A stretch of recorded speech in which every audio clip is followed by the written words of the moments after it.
မိုင်စုံခါကဟုတ်ဒီနေ့မှာတော့ကျွန်တော်တို့ဒီရန်ကုန်မြို့မှာကျင်းပမယ်ဒီရန်ကုန်ကိုမိုင်စင်ကြောက်မှာကျင်းပမှာရန်ကုန်ရောက်ရှင်းတဲ့ကျင်ပွဲပေါ့နော်ပြောရတဲ့ကျင်အကျိုးနဲ့ကျွန်တော်တို့ပါဝင်ဒီဆိုတချင်းဒီဆိုပြောပေးပါလဲဒီနေ့ဒီဆိုမဲ့တချင်းကကြတော့ဒီတကျင်တချင်းပါမယ်ရှင်းတဲ့ချင်းပေါ့နော်နောက်ပြီးတော့ဆရာဆက်ဆက်မတဲ့တချင်းတွေပါမယ်ပေါ့ဟုတ်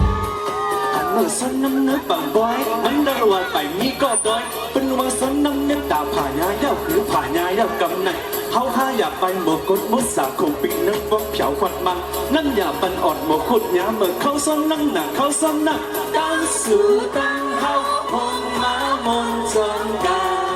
นไปฟ้าเขามุนหอดอกมา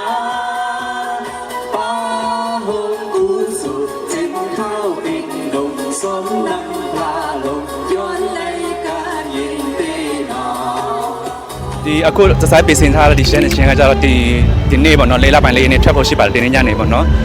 ဒီတချင်းကကြတော့တရေးစရာကတော့ဇိုင်းလုံချင်းပါရေးပေးထားတဲ့ချင်းဖြစ်ပါတယ်ဒီထက်မှာ MV ပါဝင်တရေးဆောင်အားပေးထားတာကတော့ကျွန်တော်တို့ဒီရှင်းမင်းသားထက်ကပဲ Henry ဆာမဖြစ်ပါတယ်ဟုတ် idea ကကြတော့တချင်း idea ကြတော့တရေးစရာရေးထားတာပေါ့နော်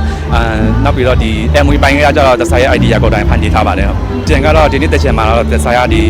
ထိုင်းပဲပေါ့နော်ထိုင်းနိုင်ငံပဲတပွဲရှိတယ်နောက်ပြီးတော့ဒီမကာအိုမှာတော့ဖြုတ်ပေးဖို့ရှိပါတယ်ဟုတ်အရင်ပြောပါတယ်ဒီနေ့ဒီပွဲမှာဆိုလို့ရှိရင်ပေါ့နော်ကျွန်တော်တို့ဒီရှမ်းပြည်ရောက်တော့အတိုင်းပဲပေါ့နော်အကုန်လုံးကရှမ်းအမျိုးတွေနဲ့နောက်ပြီးတော့အကုန်လုံးကဆင်မှုစုံကိုစီနဲ့အရင်လာကြတာပေါ့နော်အကုန်လုံးပြပြအဲ့လိုမျိုးပြပြပပနဲ့ပါဝင်ခွင့်ရတဲ့အတွက်အရင်ဝမ်းတောက်ပါတယ်ဟုတ်တချင်နဲ့ပတ်သက်တဲ့ဟာကြတော့ဒီအရင်တုန်းကကြတော့ဒီငယ်တုန်းကကြတော့တငယ်ချင်းတွေနဲ့အိမ်မှာမုံလှုပ်စားတာပေါ့နော်အဲ့ဒါတော့အမတ်တရားတွေပါပဲဟုတ်ခုလာမဲ့နှစ်တကြံမှာပေါ့နော်အားလုံးပဲကိုယ်စိတ်နှပြအကျမ်းမှာရှင်လန်းပါစေဆုတောင်းပေးပါတယ်ဟုတ်ဆုပါ